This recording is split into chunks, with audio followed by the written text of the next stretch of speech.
So this is a popular question I get. Harley, you don't know what you're talking about.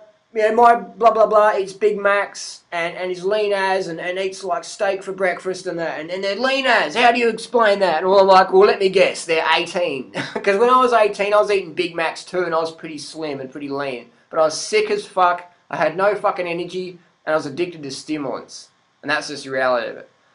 So, and I was fucking depressed as shit, and I just didn't have the energy, man. But I was slim. So, yes, if you starve yourself and eat shit and run on caffeine, you can do a bit and be slim, but long term is what we're looking at. There's always going to be the exception in the short term, but long term we don't have exceptions because all the people I know now who ate junk food back in the day, they're all fat now. They're all fucking fat. And they're all, and it doesn't make them bad people. I'm just saying that if you eat junk long term, eventually it's going to catch up with you.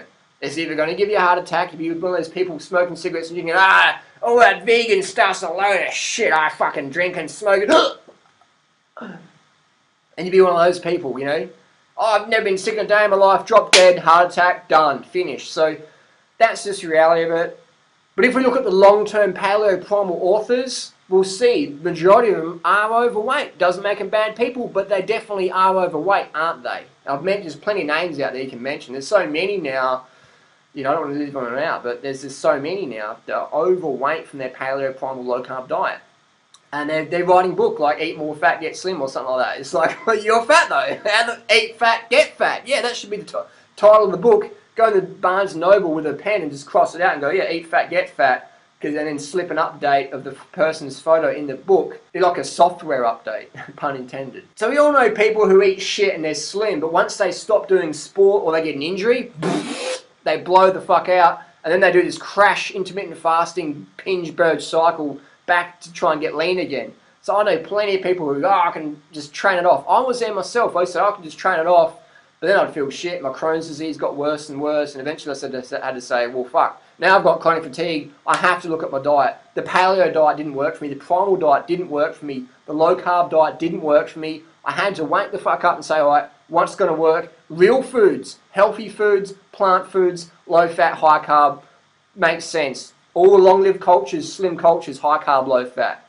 And the vegan thing, that just makes sense as well, because when I rode past a dead kangaroo on the highway, it stunk of shit, maggots and disgust, and I said, I don't want to eat that, so I want to eat plants, thank you very much. So just common sense, real food, eat real food, people. Whole foods, plant foods, fruits and vegetables are good for you. And yeah, you're going to see people who, in the short term, are doing well, but you don't see how fucking psycho they are. You don't see how drug addicted they are. You don't see how caffeine addicted they are. You don't see how they behave outside of the whatever, you know. You don't know what's going on, and you see them now, but you don't see them in 5 years' time, or 10 years, or 20 years' time. I've seen these people. It doesn't make them bad people. I've studied this for so long. Since I was about 8 years old, I've been obsessed with about getting healthy and fit, because I was always sick as a kid. So I'm always looking at people, and all the kids I knew in high school that were fit and that, fucking none of them are fit now. I'm the fittest person from my high school, if we look back. So, you know what I mean? So I've gone from like the sick kid to the fit kid. So I've been definitely observing people over time. And I know plenty of people who are really good cyclists who could have had a pro contract racing Tour de France, and they've got an injury and just exploded, their weights just exploded out.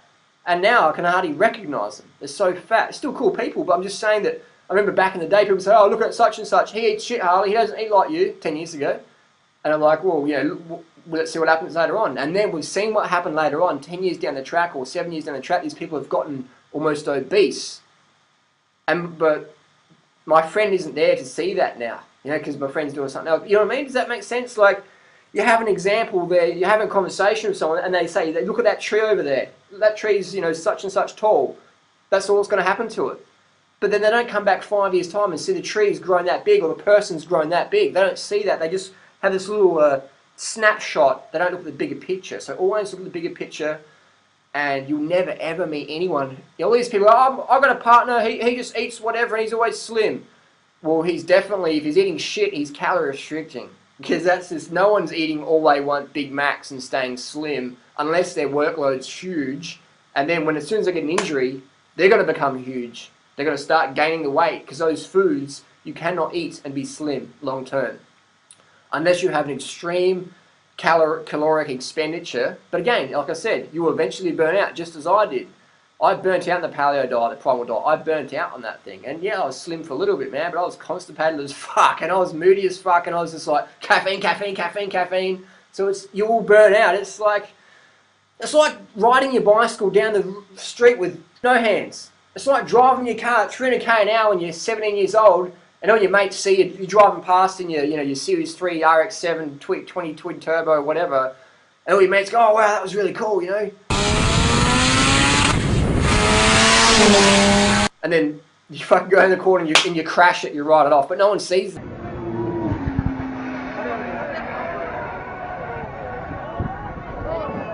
They just see you going past going, wow, he was really cool. People don't see what happens later on. Does that make sense to people?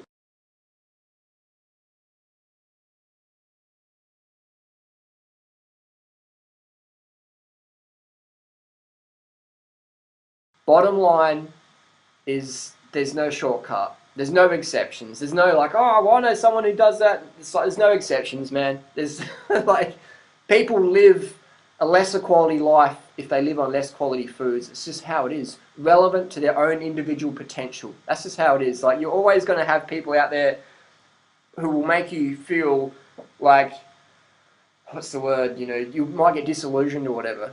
But you got to look at the long term. You got to look at the garden long term. So many people are this like, you know, just real right now, here in the present. That's good, but it's good to have that forecast attitude.